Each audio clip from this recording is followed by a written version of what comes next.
Slušate program Kroz sveto pismo.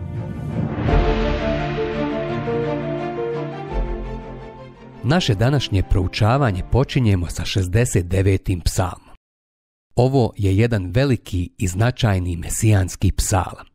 Mislim da je jedan od najvećih. Privukao me još dok sam bio student na koledžu i od tog dana pa sve do danas to mi je omiljeni psalam. Vjerujem da ćete mi oprostiti ako se danas zadržim na njemu malo duže nego što je to bio slučaj sa nekim drugim psalmima. Ovaj psalam ima značenje sa kojim se trebamo upoznati. Čak i Novi Zavjet mu posvećuje veliku pažnju. Ovaj psalam je citiran u Novom Zavjetu više od bilo kog drugog psalma.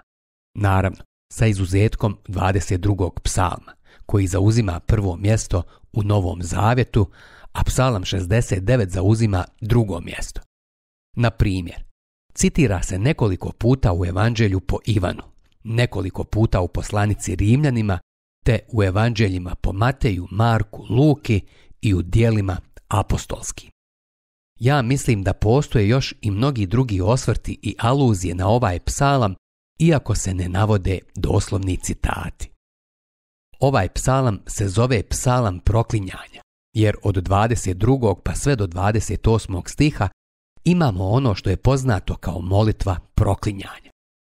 Bez obzira na to, imamo nekoliko citata iz ovog odlomka, u onom odjeljku gdje se ovaj psalam citira u Novom Zavjetu. Pređimo sada na ovaj psalam, jer je za mene to generalno jedan od najdivnijih psalama. U ovom psalmu imamo tihe godine Kristovog života.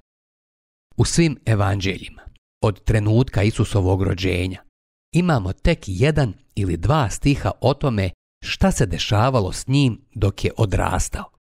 Zbog toga se to zovu tihe godine Isusovog života. Dr. Luka daje informaciju o onome što se dogodilo kada je Isus imao 12 godina, ali onda ponovo ništa ne možemo pročitati o njemu sve dok nije napunio 30 godina. Šta je sa tim razdobljem? Ovaj psalam popunjava tu prazninu i govori o Kristovom životu. Psalam 22 se bavi Kristovom smrću, a psalam 69 se bavi Kristovim životom. Ovdje imate one mračne dane koji su opisani u Evanđelju po Mateju i mračne sate na križu. Ovdje se nalazi onaj dio koji je zapravo vapaj za pravdom. Poslušajmo sada ovaj psalam. To je psalam koji govori o njegovom poniženju i odbacivanju. Poslušajte kako počinje sa jednom zaista tužnom notom. To je psalam po napjevu Ljiljani, jer on je ljiljan i šaronska ruža. On je predivan. Spasi me Bože, jer mi dođoše vode do grla. Zapazite kako je patio. Sama fizička patnja je bila već dovoljno teška, ali mislim da je sveukupna Kristova patnja u ovom životu bila gotovo nepodnošljiva. Uvjeren sam da bi mnogi od nas okončali svoj život da smo prošli kroz sve ono što je on učinio ovdje dole na zemlji. U ovom psalmu je opisano vrijeme kada je Isus bio na križu. To su zapravo samo ta posljednja 3 sata na križu u kojima je taj križ postao oltar na kojem je prineseno janje Božje, koje je na sebe uzelo grijehe svijeta, jer tada je on postao grijehom za nas. Ali on je patio i prije toga, mada u tim patnjama zapravo nema spasonosne niti otkupiteljske vrijednosti, osim što je on kroz te prethodne patnje došao na mjesto poniženja, i to je nešto što je dobrovoljno uzeo na sebe. Ograničenje koje je Krist imao kao ljudsko biće je bilo samo ograničenje. Ja bih htio znati više nego što znam. Htio bih proširiti svoje znanje. Danas toliko slušamo o tome kako proširiti svoje umne sposobnosti. Htio bih i ja proširiti svoje umne sposobnosti, ali ne metodama koje se danas koriste. Gospod Isus je sišao na ovu zemlju u zgrčenom položaju, kroz kontrakcije i porođaj. Postao je čovjek, ponizio se, a i mi to moramo. U tom stanju on je vikao i ovdje vidimo šta je vikao. On kaže: propadoh u dubokom glibu gdje nozi nema oslonca. Tonem vodi u dubine, valovi me potapaju. Ovo su bile poplave patnje. Tako je počeo njegov život. Isus je bio rođen u štali, koja je, čini se, bila dio gostionice. Taj dio je bio ružan, ali Isus je barem imao mjesto. Niko nije mogao vidjeti šta se tamo dogodilo osim krava, volova i ovaca. Ono o čemu se ovdje govori je sljedeće. Isus je počeo svoj život na zemlji u patnji, a sada idemo u Nazaret, tamo gdje je odrastao. Tako nam je rečeno. Pročitat ćemo sada 4. stih. Iznemogoh vičući, grlo mi se osušilo. Oči mi se gase, čekajući Boga mojega. Dragi prijatelji, u tih 30 godina bilo je trenutaka kada su njegove oči bile crvene od plača. Zašto? Pročitat ćemo sada 5. stih. I on sam je ovo citirao. Više nego kose na mojoj glavi ima onih koji me nizašto mrze. Mnoštvo je mojih neprijatelja koji me nepravedno progone. Moram vraćati što nikada ne oteh. Više nego kose na mojoj glavi ima onih koji me nizašto mrze. Da li ste ikada primijetili da je ovo ono što se citira u Evanđelju po Ivanu? U pitanju je Evanđelje po Ivanu 15:25 i sam Isus je citirao ovaj stih na način da ga je primijenio na sebi. Više nego kose na mojoj glavi ima onih koji me nizašto mrze. Mnoštvo je mojih neprijatelja koji me nepravedno progone. Moram vraćati što nikada ne oteh. Ljudi su ga mrzili bez razloga. Nisu imali opravdanja za to. Mi smo danas opravdani i mi smo danas spašeni na temelju činjenice da je to učinjeno besplatno. Taj stih imamo u poslanici Rimljanima 3:24. Opravdavaju se besplatno njegovom milošću po otkupu u Kristu Isusu. Ta riječ besplatno znači bez ikakvog zahtjeva ili dodatka. I ta ista riječ se koristi i u ovom psalmu kada piše da su ga mrzili bez ikakvog razloga. U poslanici Rimljanima bi trebalo pisati da smo opravdani bez razloga. Ja zapravo želim da kažem da on u meni nije pronašao ništa što bi ga potaklo da kaže: onaj Megi tamo dole, on je tako fin momak, opravdat ću ga i spasit ću ga. Ne postoji ništa takvo u meni i na meni. Gospod kaže, taj Megi je jedan jadni izgubljeni grešnik i nema razloga da ga spasi. Isusa su mrzili bez razloga, da bih ja mogao biti opravdan bez razloga. Kakva divna istina nam je otkrivena ovdje u ovom psalmu. Molim vas, obratite sada pažnju na 6. stih. Bože, ti znaš moje bezumlje i moje krivnje nisu ti sakrivene. Neko će sada da kaže, pa kako se to uopšte može odnositi na Isusa? Morate se sjetiti da on nije došao ovamo samo da postane ljudsko biće, već je sišao ovamo da bi tamo u tih zadnjih nekoliko sati na križu bio učinjen grijehom za nas, iako je bio svet, bez mane, neokaljan i nije imao nikakve veze sa grijehom. To je ono čemu se on opirao u Gecemanskom vrtu. Oče moj, ako je moguće, neka me mimoiđe ovaj kalež. Matej 26:39. Koji kalež? Koja čaša? Pa to je čaša grijeha, moja čaša. Čaša bezakonja o kojoj su govorili proroci, koja se još puni. On je uzeo tu čašu i to je bilo strašno za njega. To je nama prirodno, dolazi nam prirodno. Jedna pjesma glasi raditi ono što nam je prirodno. E pa za nas je to grijeh. Za Isusa to nije prirodno. I kao što možete da vidite, to je ono što ovu njegovu patnju ovdje čini tako strašnom. Pročitat ću sada 7. stih. tko se uzda u tebe, neka se ne postidi zbog mene, Gospodine, Gospode nad vojskama. Nek se ne posrame zbog mene oni koji traže tebe, Bože Izraelov. Sada ću da nastavim dalje.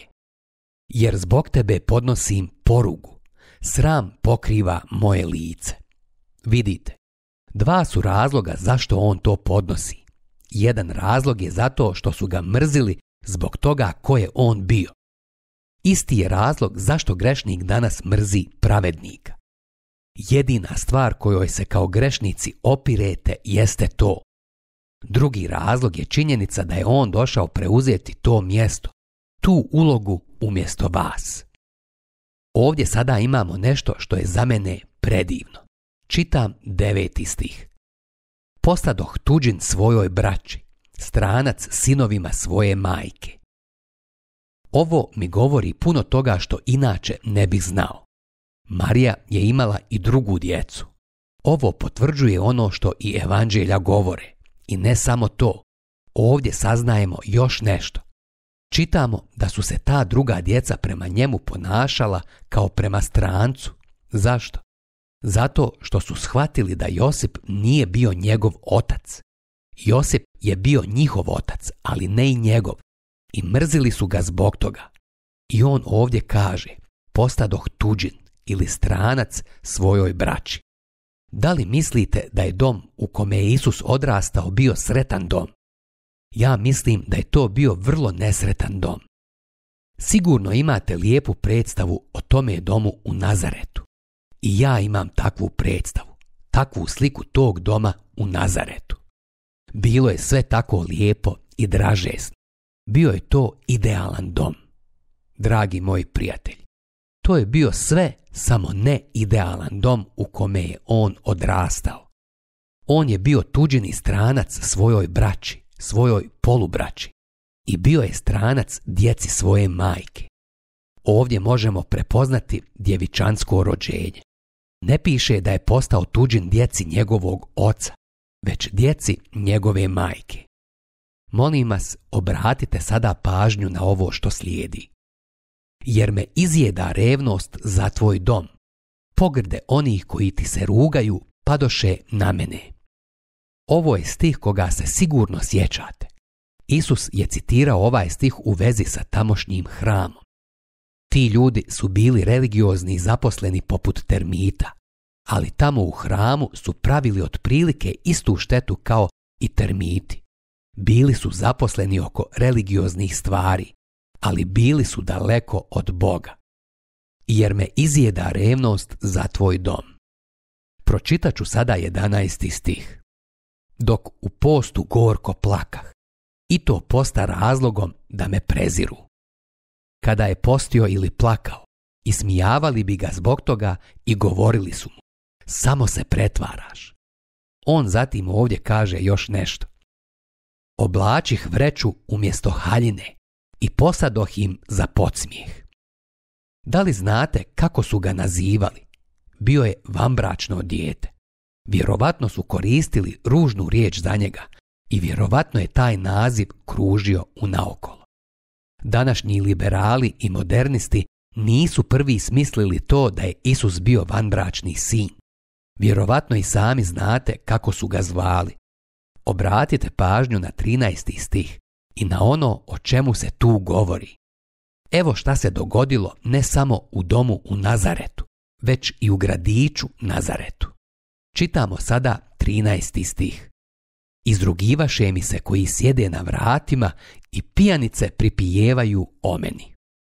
Takozvani establishment je ismijavao Isusa, jednako kao i pijanice u kafani. Svi oni su izmišljali kratke prljave pjesmice i rugalice o njemu i njegovoj majci. Dragi prijatelji, kažem vam da je tako izgledao život u Nazaretu. Tamo nije bilo tako lijepo kao što mi to zamišljamo. Da li znate zašto? Zbog toga što je Isus odrastao u gradu u kojem su za njega govorili da je nezakonit i vanbračni sin. A sve to kako bih ja mogao biti zakoniti sin Božji. Niko na nebu neće uprijeti prstom u Vernon Megija i reći, ti nisi Božji sin, Da li znate zašto? Zato što je on ovdje dole na zemlji zauzeo mjesto umjesto mene na križu i platio je kaznu za moje grijehe. Ovo je zaista predivan psalam. Sada moramo nastaviti dalje. Idemo na 14. stih. Dozvolite mi da ga pročitam. A ja svoju molitvu upravljam k tebi, Gospode. U vrijeme milosti Bože, po svojoj velikoj dobroti, usliši me vjernošću svoga spasenja. U vrijeme milosti. Usput da kažem da je ovaj stih citiran u 6. poglavlju 2. Korinčanima u 2. stihu. Sada ću preći na onaj dio kada on zaziva kaznu na njih. Čitam 23. stih. Njihov stol neka im bude zamka, a njihove žrtvene gozbe stupica. Kao što i sami dobro znate, ovaj stih je citiran u poslanici Rimljanima i citiran je u odnosu na one koji su izgubljeni. Budući da je ovaj stih citiran u Novom Zavjetu, ja ne vidim ništa nekršćansko u tome. Bojim se da su ove molitve proklinjanja uveliko pogrešno shvaćene. Kada ih vratite u kontekst u koji bi i trebale biti stavljene, onda vidite da je to presuda koju on izriče nad izgubljenima. Idemo dalje. Čitamo 26. stih. Njihov stan neka opusti, u njihovim šatorima neka ne prebiva niko. Vjerujem da se sjećate da je to citirao i apostol Petar u knjizi Djela apostolskih. Sada ću nastaviti dalje i pročitat ću 27. stih. Jer koga si ti prekorio, oni progone. Govore o boli onih koje si ti ranio. Dodaj krivnje na njihove zločine i ne daj im udjela u tvom spasenju. Nek budu izbrisani iz knjige života i nek ne budu zapisani među pravednicima. Imam sada jedan prijedlog. U mojoj knjizi, u kojoj sam pisao o otkrivenju, možete pronaći komentar na riječi koje je Gospod rekao o brisanju nečijeg imena iz knjige života. To je bilo upozorenje. On to nije činio. Postavlja se pitanje, da li bi on to ikada učinio? Prijedlog koji sam dao uopšte nije originalan, niti je samo moj. To je jedno od mnogih objašnjenja za taj odlomak. Prijedlog je sljedeći. Nek budu izbrisani iz knjige života. Kada se rodite, zapisani ste u Božju knjigu živih i tada postajete kandidati za spasenje. Ja mislim da kada vas izbrišu iz knjige života, to onda znači da ste prešli sve granice i više niste kandidati za spasenje. Dalje piše i nek ne budu zapisani među pravednicima. Mislim da bi to bilo razumno objašnjenje ovih riječi. Ovaj psalam završava jednom veličanstvenom pjesmom hvale. Slavit ću pjesmom ime Božje i veličati ga zahvalnicom. Ovdje u ovom stihu vidimo da iako je on došao na ovu zemlju u poniženju, ipak se vraća uzvišen i u slavljenju. Jedini koji će biti u nebu su oni koji su otkupljeni. Dragi prijatelji, danas postoje samo dvije vrste ljudi na svijetu, izgubljeni i spašeni ljudi. Otkupljeni grešnici i neotkupljeni grešnici. Vrlo lako možete prepoznati i razlikovati u kojoj grupi se vi nalazite. I onda na kraju spominju se ubogi i siromašni. Čitamo sada 34. stih. Jer uslišava Gospod uboge i ne prezire svojih zarobljenika. Bog će jednog dana donijeti pravdu na ovu zemlju. Nje neće biti ovdje sve dok on ne dođe. Došli smo sada do psalma 70 i vidimo da je to Davidov psalam. U pitanju je jedan kratki, mali i lijepi psalam. Možete ga pronaći u posljednjem dijelu psalma 40, u posljednjih 5 stihova. Jedan kritičar je rekao da je ovaj psalam zapravo samo jedan odlomak koji je slučajno umetnut ovdje. Složit ću se sa tom tvrdnjom ukoliko izbacite riječ slučajno. Ovaj psalam se zove psalam prisjećanja. Zašto su ti stihovi ponovo stavljeni ovdje? zbog toga što moje pamćenje nije baš dobro i Bog je znao za to. Možda je vaše pamćenje dobro, ali Bog je to ipak ponovio. Rekao je, Megi, do trenutka kada budeš stigao ovdje, ti ćeš već zaboraviti sve što si pročitao u Psalmu 40. Ali evo nekoliko stvari koje trebaš zapamtiti. Bože, spasi me, Gospode, dođi mi brzo u pomoć. Sviđa mi se ovo. Nastavljam čitati. 6. stih. A ja sam siromah i jadan. Bože, priteci mi brzo. Ti si moj pomoćnik i spasitelj. Gospode, nemoj kasnit. Bog želi da znam da je On moj pomoćnik. Želim da znam da se On zalaže za siromašne i za one koji su u potrebi.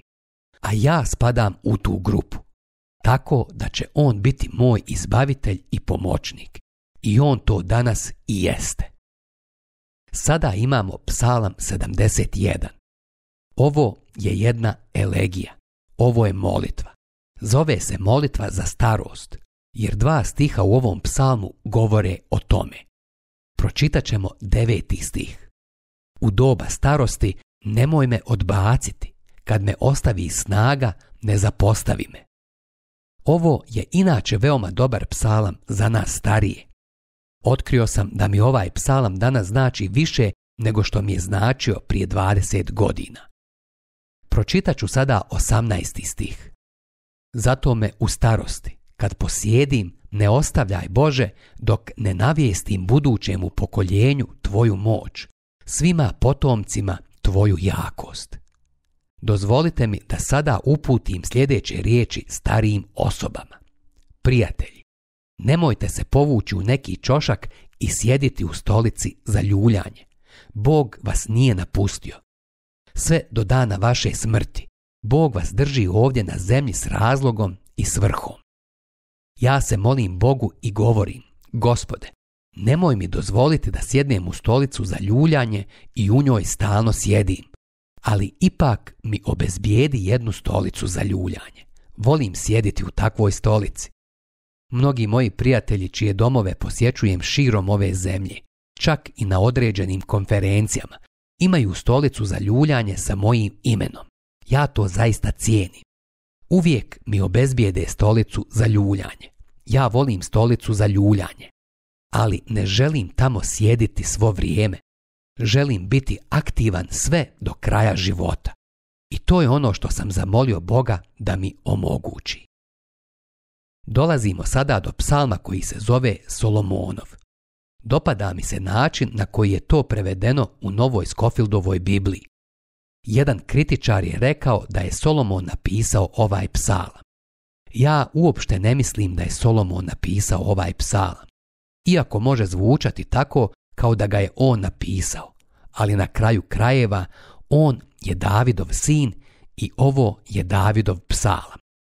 Neko će sada da kaže, kako znaš? Ovaj psalam završava 20. stihom koji glasi ovako. Svršetak molitava Davida, sina Išajeva.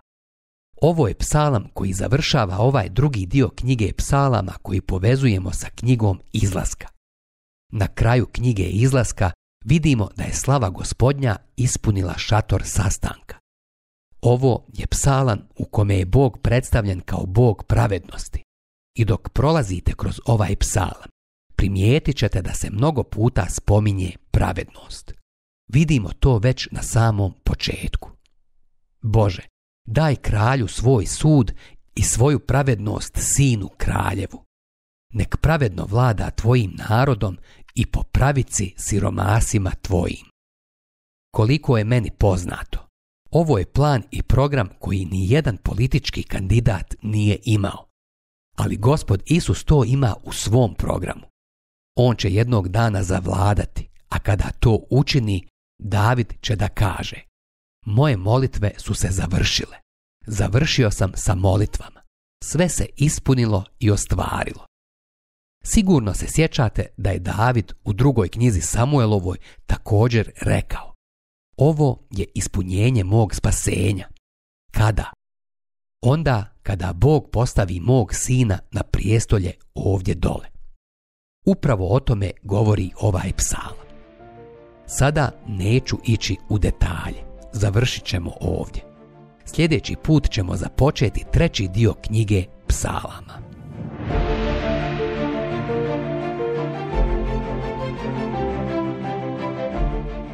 Slušali ste emisiju Kroz sveto pismo. Možete nas slušati i na našem YouTube kanalu, putem mobilne aplikacije, te na svim glavnim podcast platformama kao što su Google, Apple i Spotify. Ako vam se naši programi dopadaju, preporučite ih i podijelite s drugima. Budite slobodni da ostavite svoj komentar ili nam pišite na našu e-mail adresu krozsvetopismo.bih@gmail.com. Zapratite našu stranicu Kroz sveto pismo BiH na Facebooku i na Instagramu. Emisije iz ove serije možete pronaći na našoj stranici ttb.twr.org.